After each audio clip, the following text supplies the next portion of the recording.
चलिए मैं आपका एक बार फिर से स्वागत करता हूँ ढोंगी बाबा यूट्यूब चैनल पर। और फिर एक नए सेशन के साथ हम आए हैं स्टेरॉइड सीरीज़ के। तो आज हम डिस्कस करेंगे magnetic effect due to current.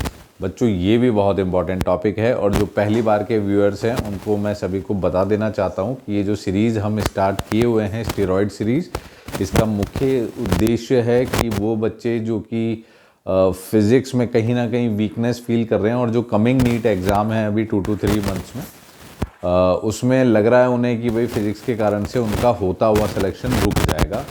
तो मैंने इस सीरीज़ को इस तरीके से डिज़ाइन किया है कि बच्चा जो है बहुत मिनिमम एफर्ट्स में लगभग 75% तक नीट स्कोर फिज़िक्स में गेन कर सके। आप देखेंगे हमारे प्रीवियस जितने भी वीडियोज़ हैं वो 20-25 मिनट्स 30 मिनट्स में ख़त्म हो रहे हैं, जिसमें थ्योरी भी है और एग्जाम्पल्स भी हैं, प्रीवियस ईयर क्वेश्चंस भी लिए गए हैं। इसका मतलब है कि थ्योरी का कंटेंट बिल्कुल प्रिसाइज रखा गया है और बिल्कुल टू दी पॉइंट बात की गई है कि भाई ये करके चले जाओ, इसमें हो जाएगा। और आप ये निश्चित मानिए कि 75% तक का पेपर इजी जोन का होता है, बिल्कुल डायरेक्टली टू दी पॉइंट बात करता है। और अगर वो टू दी पॉइंट बात आपको पता है तो आप 75% तक फिजिक्स नीट अटेम्प्ट और करके आ सकते हैं, अटेम्प्ट नहीं करके आ सकते हैं, ला सकते हैं।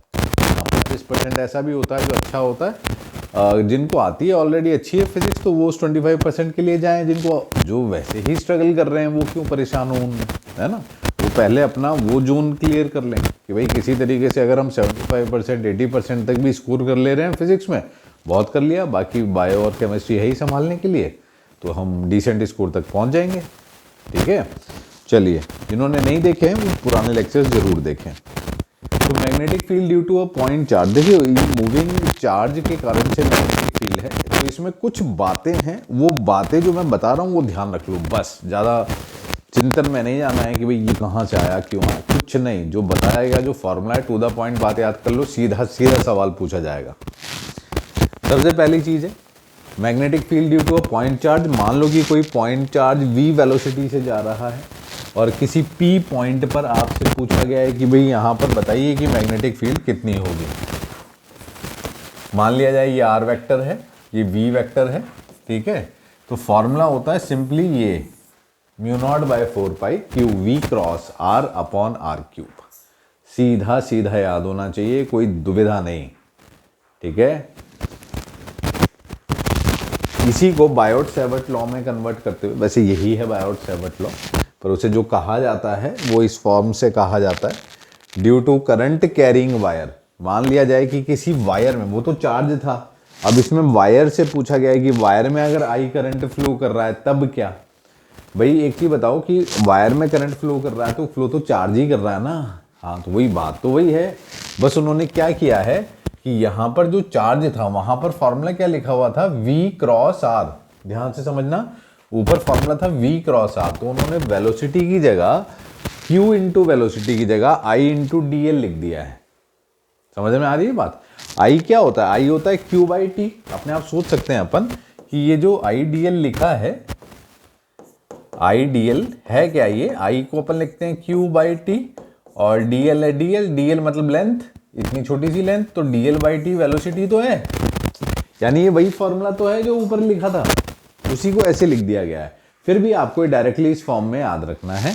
इसे बायोट सेवर्ट लॉ कहते हैं, v equals to μ0/4π i dl cross r upon r cube. ठीक है, देखो बेटा, वैसे तो जैसे इलेक्ट्रिक फील्ड के बहुत सारे अलग अलग केसेस के फॉर्मूले हैं, रिंग के कारण से, शीट के कारण से, डिस्क के कारण से, मैग्नेटिक फील्ड में भी ऐसा बहुत कुछ होता है, पर हमें सारा कचरा याद नहीं रखना। मैंने क्या कहा, अपने को 75% तक टारगेट कर रहे हैं हम, उतना आएगा और बहुत बेहतरीन तरीके से आएगा, ज़्यादा याद करने की आवश्यकता नहीं। हाँ, जिन्हें आती है वो तो सब याद करें, ऑब्वियस सी बात है।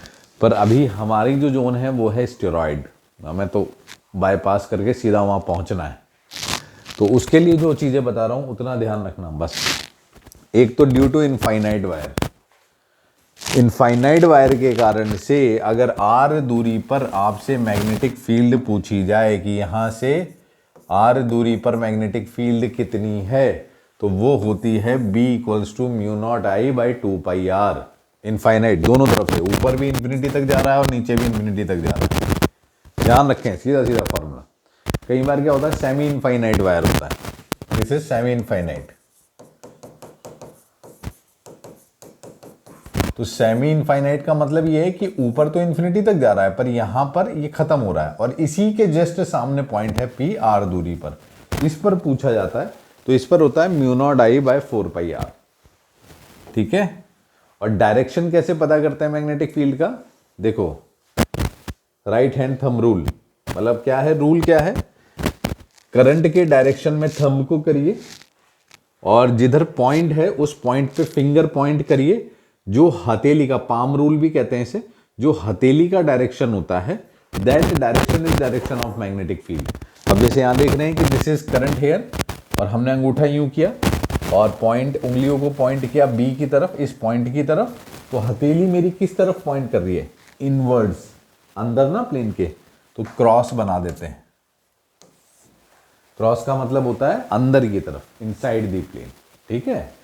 अगर मान लो करंट यूं फ्लो कर रहा होता तो आई नीचे है, और मान लो पॉइंट होता है यहाँ पर डायरेक्शन बताना होता, क्रॉस नहीं, क्योंकि क्रॉस से तो हम यूं सोचेंगे, मान लो ये पॉइंट है, तो यहाँ से यूं, तो उंगलियां पॉइंट करते पी की तरफ, हथेली का है बाहर की तरफ, बाहर की तरफ ऐसे बनाते हैं, इसका मतलब होता है बाहर, इसका मतलब होता है क्रॉस का इनवर्ड्स।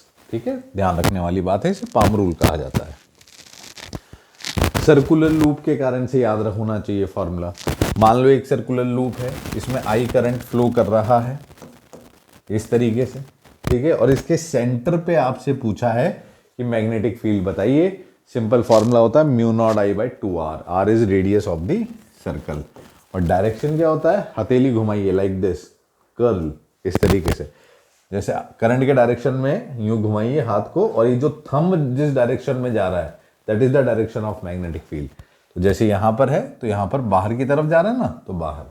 अगर मान लो ऐसा होता, ये सर्कल होता और यूं करंट होता, तो ऐसे घुमाते तो थंब अंदर, तो इसके कारण से सेंटर पे अंदर की तरफ मैग्नेटिक फील्ड होती। ठीक है। Magnetic field due to solenoid, ये ध्यान होना चाहिए।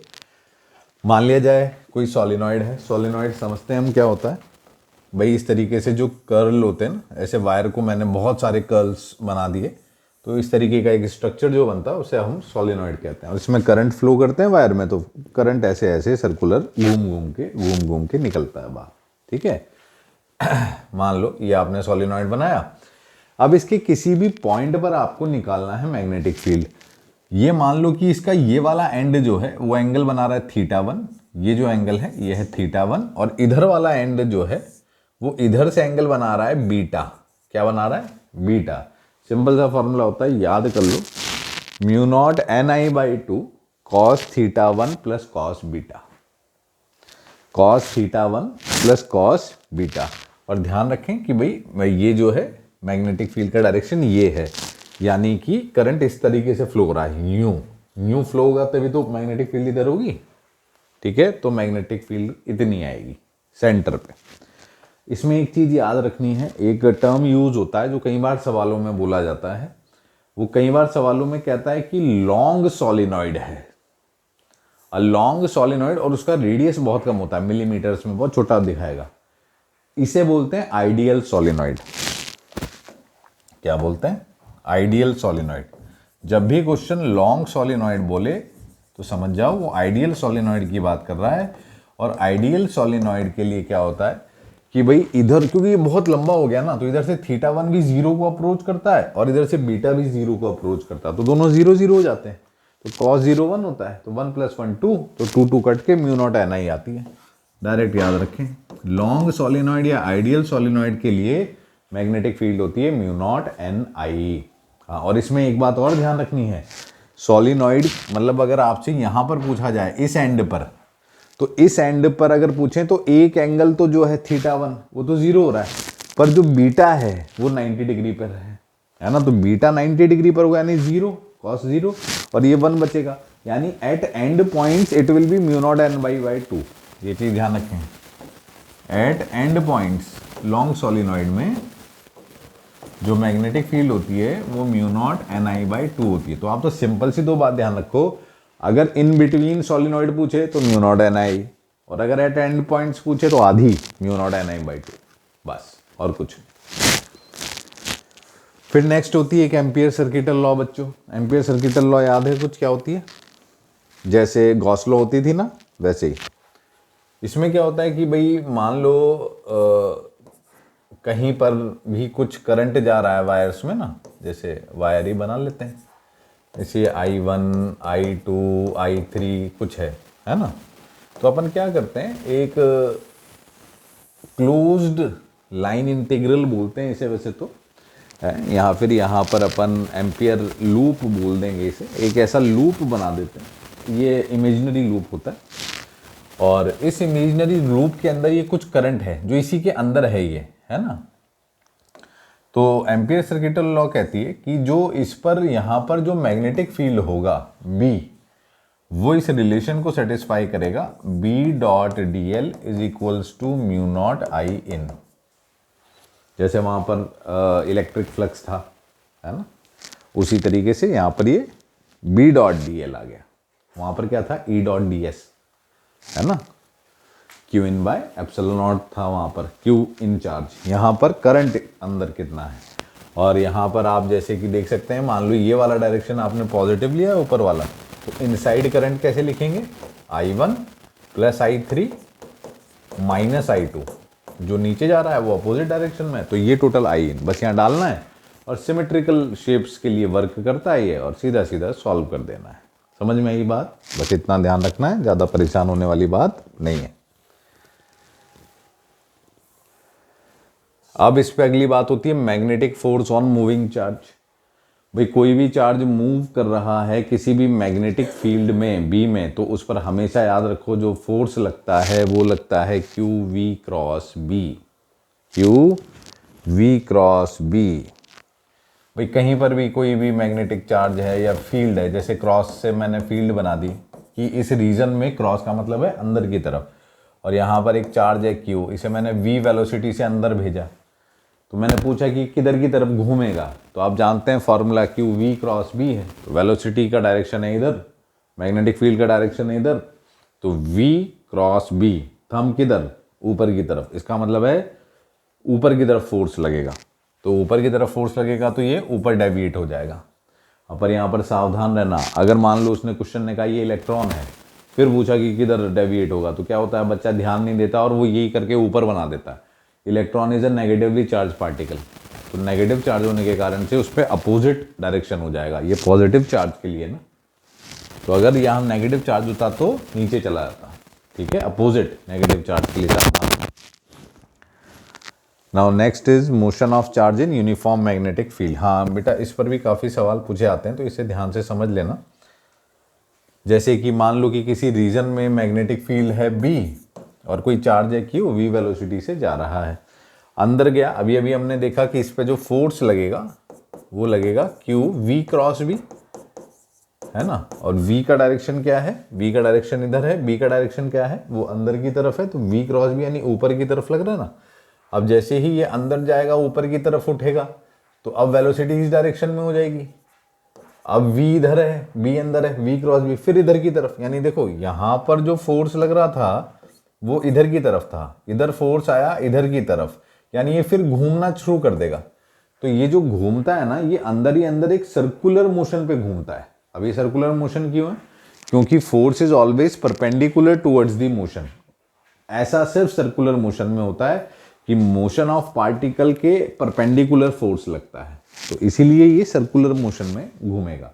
अब वो क्या करता है, वो आपसे सबसे पहली चीज ये पूछता है कि भाई इस सर्कुलर मोशन का रेडियस क्या होगा।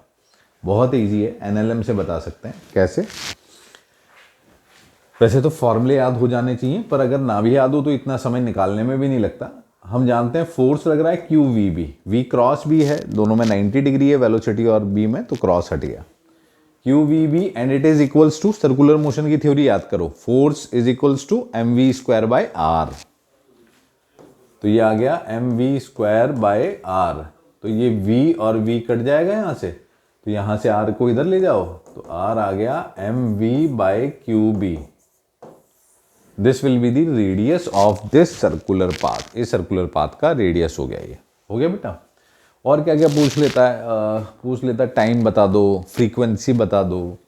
तो टाइम पीरियड पूछेगा तो टाइम मतलब पूरी सर्कुलर को कवर करने में कितना टाइम लगा। तो फॉर्मूला होता है 2πr by 2πr total distance, और स्पीड कितनी थी v, r तुमने निकाल ही दिया, डाल दो यहाँ mv by v qb, velocity खत्म, 2πm बाय qb। फ्रीक्वेंसी होती है 1 बाय टाइम पीरियड, तो अगर फ्रीक्वेंसी पूछे तो 1 बाय टी होती है वो, तो यानी वो हो जाएगी qb बाय 2πm। इस तरीके से देखो, frequency is not depending upon velocity, यानी आप कितनी वेलोसिटी से पार्टिकल को अंदर भेजें, कितनी भी वेलोसिटी से भेजें, उससे उसकी फ्रीक्वेंसी पे कोई फर्क नहीं पड़ता। ये चीज ध्यान में बिठा लेना, समझ गए। So this is your frequency, this is your time period and this is your radius. ये दो फॉर्मूले याद भी रखने हैं आपको डायरेक्ट, और अगर मान लो इन केस भूल गए तो निकालने में भी कोई तकलीफ नहीं होनी चाहिए, समझ गए। अब इसमें आती है Lorentz force. Lorentz force is actually the generalized concept. मतलब क्या कहता है वो कि अगर मान लो रीजन में इलेक्ट्रिक फील्ड भी है, मैग्नेटिक फील्ड भी है, तो वो कहता है कि जो नेट फोर्स उस पर लग रहा है पार्टिकल पे, वो दोनों के कारण से होगा, इलेक्ट्रिक फील्ड के कारण से भी और मैग्नेटिक फील्ड के कारण से भी। QE is the force due to electric field and QV cross B is the force due to magnetic field. So this is the net sum of both the forces. बस इतना ध्यान रखें। Force on current carrying wire, इस पर भी काफी सवाल पूछे जाते हैं। मान लो कि कोई वायर रखा है, I करंट फ्लो हो रहा है, इसकी लेंथ है L और मैग्नेटिक फील्ड है B, और आपसे पूछेगा कि भाई फोर्स बताओ इस वायर पे कितना लग रहा है। तो फॉर्मूला सिंपल होता है I L क्रॉस B। यहां पर ये चीज ध्यान रखें कि length is measured along the direction of wire. Wire के डायरेक्शन में लेंथ मेजर की जाती है, तो वायर का डायरेक्शन इधर है तो लेंथ भी इधर ही मेजर की जाएगी, ठीक है। तो L क्रॉस B अंदर है तो फोर्स ऊपर लगेगा। अच्छा, यहां पर एक बात ये भी ध्यान में रखना बच्चों, मान लो कि कोई ऐसा वायर है टेढ़ा मेढ़ा सा, मैग्नेटिक फील्ड है अंदर की तरफ है ना, और इसमें L क्या लेंगे, करंट तो I फ्लो कर रहा है वही। इन केसेस में जो L होता है वो होता है डिस्प्लेसमेंट वेक्टर। डिस्प्लेसमेंट मतलब अगर इसके इनिशियल पॉइंट फाइनल पॉइंट को सीधी लाइन से ज्वाइन कर दो तो ये जो लाइन है ये L वेक्टर होती है, ध्यान रखना हमेशा, समझ गए। बस लास्ट चीज इस टॉपिक में जो हमें ध्यान रखनी है that is torque on current carrying loop. पहले तो यहां पर एक टर्म डिफाइन होता है बेटा, ये भी ध्यान रखना। टर्म क्या होता है, जैसे कोई भी लूप बना दिया जाए, जैसे सर्कल बना देते हैं, फेवरेट लूप हमारा, और इसमें आपसे पूछा जाए कि भाई जैसे हम वहां पर भी एक डिफाइन करते थे ना इलेक्ट्रिक फील्ड में, डाइपोल में डाइपोल मोमेंट, उसी तरीके से यहां पर भी एक टर्म है जिसे हम कहते हैं मैग्नेटिक मूवमेंट।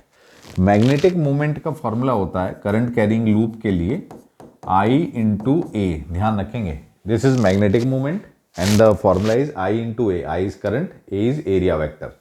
तो जैसे I ये है और एरिया वेक्टर क्या होगा, एरिया वेक्टर जैसे करंट जिस भी डायरेक्शन में है उस डायरेक्शन के हिसाब से बाहर की तरफ या जिधर भी आप बनाए उधर बना दीजिए, है ना। जैसे करंट इधर है तो हाथ ये थंब अंदर है ना, तो अंदर की तरफ मैग्नेटिक मूवमेंट का डायरेक्शन रहेगा। तो एरिया जो भी है I into pi R square, और जैसे अकॉर्डिंग टू दिस सिचुएशन अंदर की तरफ क्या होता है, माइनस के कैप होता है, तो माइनस बाहर लगा दो, के कैप लिख दो। This is magnetic movement of this loop, simply, ठीक है। तो जो टॉर्क होता है वो होता है m डॉट बी, यानी m इज मैग्नेटिक मूवमेंट जो कि आप I इंटू एरिया वेक्टर से निकाल सकते हैं, इंटू बी करेंगे तो टॉर्क आ जाएगा लूप के ऊपर इन एनी मैग्नेटिक फील्ड। बस ये ध्यान रखना है। तो बेटा वैसे तो बहुत बड़ा टॉपिक होता है, जब अपन पढ़ते हैं तो महीनों चलता है, magnetic effect due to current, इसके कारण से फोर्सेस, ये सब, पर जो काम की बातें हैं वो सिर्फ इतनी हैं। अगर आप सिर्फ ये बातें ध्यान रख सकें तो वो पूरी चीज समराइज हो जाएगी, कोई ज्यादा तामझाम करने की जरूरत नहीं है, बन जाएगा। प्रीवियस ईयर क्वेश्चंस देख लेते हैं जिससे आपको कॉन्फिडेंस आ जाए कि नहीं सर बन जा रहा है। देखो 23 में आया हुआ पहला सवाल, a wire carrying a current I along the positive x axis, ठीक है, मतलब ये लेंथ पे रखा हुआ है, इसमें I करंट फ्लो कर रहा है, it is kept in a magnetic field this, ठीक है, the magnitude of the magnetic force. देखो मैग्नेटिक फोर्स अभी अभी देखा हमने, फॉर्मूला होता है I L क्रॉस B, ठीक है, तो आई तो आई है, कैपिटल आई लिख दो। एल कितना होगा भाई, इसका वेक्टर फॉर्म में लिखना है, एक्स एक्सिस पर रखा है तो एल आई कैप लिखेंगे, क्रॉस बी दिया हुआ है 2i cap plus 3j cap minus 4k cap कर दो। आई एल तो बाहर, अभी आई क्रॉस आई करेंगे तो आई क्रॉस आई तो 0 है, आई क्रॉस जे आ जाएगा 3k कैप, और आई क्रॉस के होता है माइनस जे कैप, तो ये हो जाएगा प्लस 4j कैप। ये आ गया। इसका मैग्नीट्यूड निकालेंगे तो root of 3 square plus 4 square, I L तो रहेगा ही सही, तो root of 3 square plus 4 square and it is 5, तो 5IL, ये आंसर आएगा, फोर्थ ऑप्शन। देखो इजी है कि नहीं है। फिर नेक्स्ट देखो, ये भी 23 में आया हुआ सवाल है। देखो इनसे डरना नहीं चाहिए, ऐसे सवालों से इजी होते हैं, बस इन्हें ब्रेक कर लो एक एक करके कंपोनेंट्स में। एक तो ये सेमी इनफाइनाइट वायर है, वो क्या कह रहा है कि इस तरीके के स्ट्रक्चर के कारण से पी पॉइंट पर मैग्नेटिक फील्ड पूछ रहा है वो आपसे। एक तो ये सेमी इनफाइनाइट वायर, एक ये सेमी सर्कुलर वायर, और एक अगेन ये सेमी इनफाइनाइट वायर। इसके कारण से हमने फॉर्मूले चेक किए हैं, सीधे सीधे लगाने हैं। पहले तो डायरेक्शन जरूर देख लो। इस वाले के कारण से करंट जा रहा है इधर, तो अंगूठे को इधर करो और देखो हथेली का डायरेक्शन किधर है, अंदर की तरफ, यानी इसके कारण से यहाँ पर क्रॉस होगा। इसके कारण से इसमें भी करंट इधर जा रहा है, पॉइंट उंगलियों को पी की तरफ करो, हथेली किधर, अंदर, यानी इसके कारण से भी अंदर होगा। और ये सेमी सर्कुलर वायर है, इसमें अगर करंट यूं घूमेगा यूं, तो इसके कारण से किधर, बाहर, अंगूठा बाहर, यानी इसके कारण से डॉट बना दो। यानी ऊपर वायर और नीचे वायर के कारण से तो ऐड होंगे क्योंकि दोनों क्रॉस हैं, और इस सर्कुलर वायर के कारण से डॉट है, डॉट मतलब बाहर की तरफ है। ठीक है, तो देखो पहले इसके कारण से लिखें, सेमी इनफाइनाइट वायर के कारण से, तो याद होगा तुम्हें कितना होता है, mu naught I bye 4πr। यही इसके कारण से भी होगा, और दोनों ऐड हो रहे हैं तो ट्वाइस कर दूं इससे। ठीक है, अब इसके कारण से डॉट यानी माइनस करें क्योंकि तो अलग है, और इसका होता है पूरे सर्कुलर का होता है mu naught I bye 2r, तो आधे का होगा, उसका आधा कर दो यानी 4r, mu naught I by 4r, and net is अंदर की तरफ, ये जो निकाला है हमने अंदर की तरफ, तो इसे थोड़ा सा देख लें तो mu naught I by 4r common आ रहा है, क्या बन रहा है, और यहाँ पर 1/2 माइनस 1/2, यही बन रहा है ना, नहीं गलत लिख दिया कुछ, 4r 2/π -1 ऐसा बन रहा है।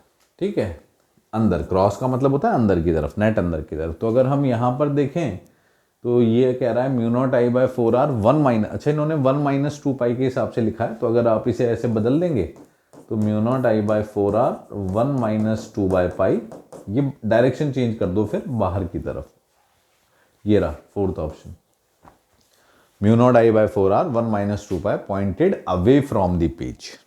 ठीक है, इजी है, फॉर्मूले याद रखो, सीधे कर लोगे, बड़ी बात नहीं है। ध्यान से देखो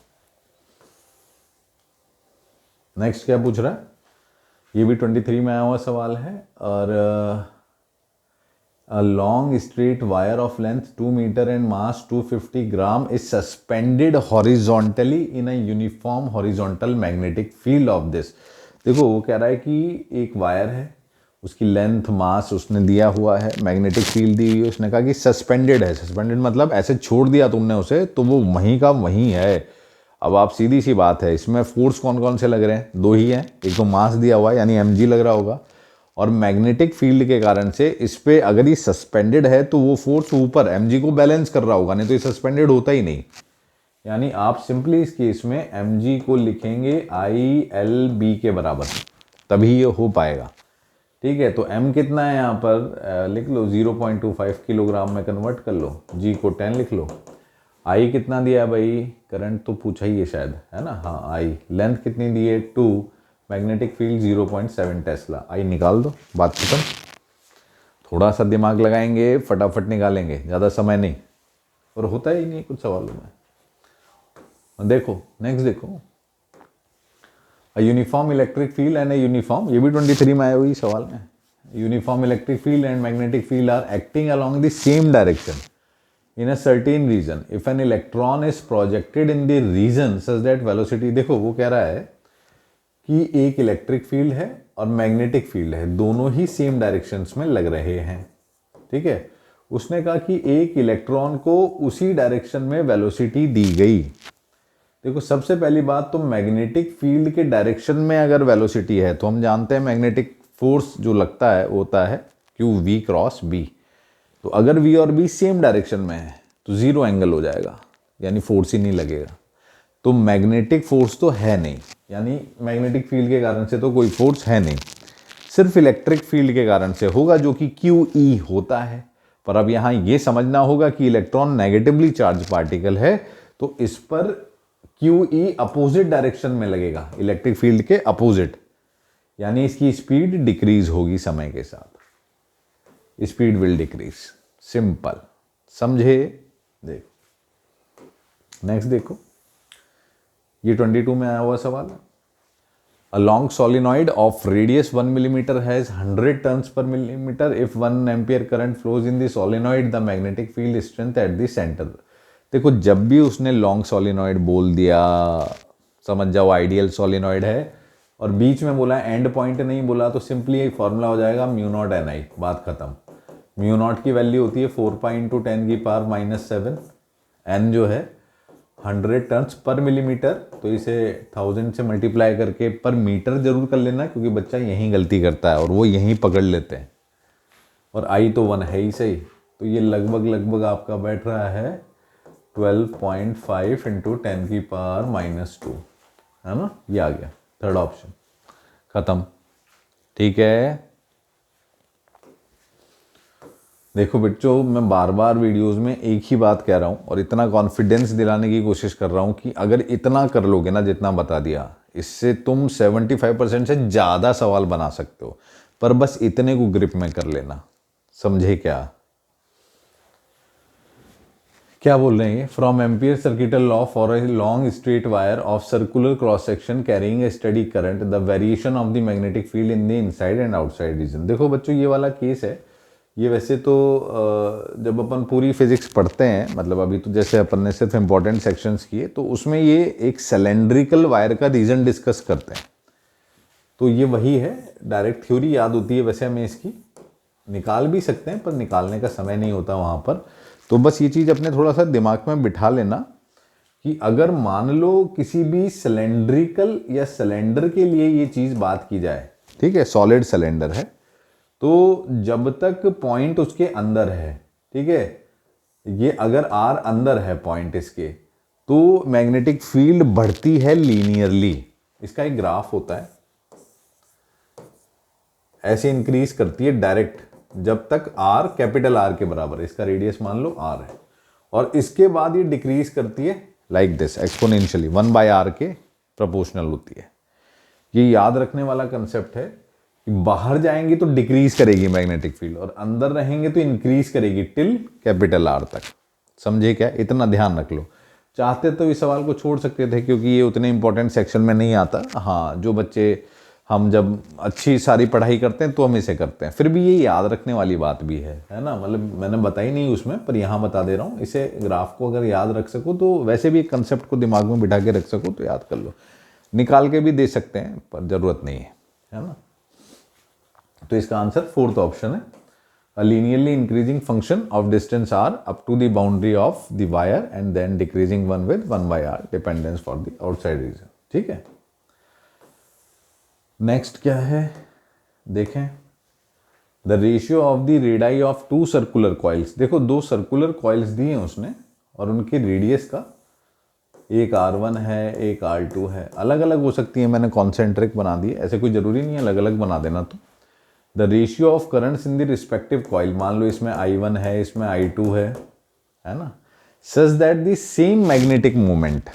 देखो हम जानते हैं कि magnetic moment m1/m2 is I1 into area होता है ना, तो पाई R1 square upon I2 into pi R2 square, ये रहेगा, पाई पाई काट दो, और ये सेम है मैग्नेटिक, तो ये तो 1 हो जाएगा। यानी आप यहाँ से कह सकते हैं I1/I2 जो है वो R2/R1 के स्क्वायर का रेशियो है, और R2/R1 यानी R1:R2 क्या दिया हुआ है 1/2, तो यहाँ 2/1 हो जाएगा, ये 4:1 का रेशियो आ जाएगा, खत्म। ये भी 22 का सवाल है। तो देखो हमने जो ये कुछ सवाल करके देखे, इन सभी सवालों में हमने एक चीज़ मोस्टली कॉमन पाई कि आप जितना कंटेंट मैंने फॉर्मूला बेस्ड बताया है उस कंटेंट से मोर देन 75% तक के सवाल अटेम्प्ट कर सकते हैं।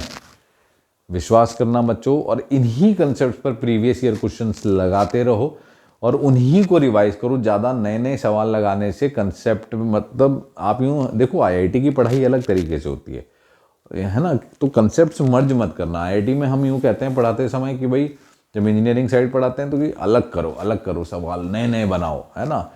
नीट में हम कभी ये नहीं कहते, नीट में कहते हैं एक निश्चित सेट ऑफ क्वेश्चन जो आपका मॉड्यूल है या जो भी आप PYQs लगा रहे हैं उसे करो, फिर वापस उसे ही लगाओ, दूसरा नहीं। कॉन्फिडेंस ही गेन नहीं होगा, नहीं समझे। यहाँ पे कॉन्फिडेंस का बहुत बड़ा मैटर होता है। आप अलग अलग जाते रहेंगे तो कॉन्फिडेंस ही नहीं बन पाएगा आपका, और फिर वो एग्जाम में शो होगा। ठीक है, ध्यान रखिए। तो फिर नेक्स्ट चैप्टर के साथ नेक्स्ट सीरीज में आएंगे। ठीक है, चलिए, अच्छा करते रहिए।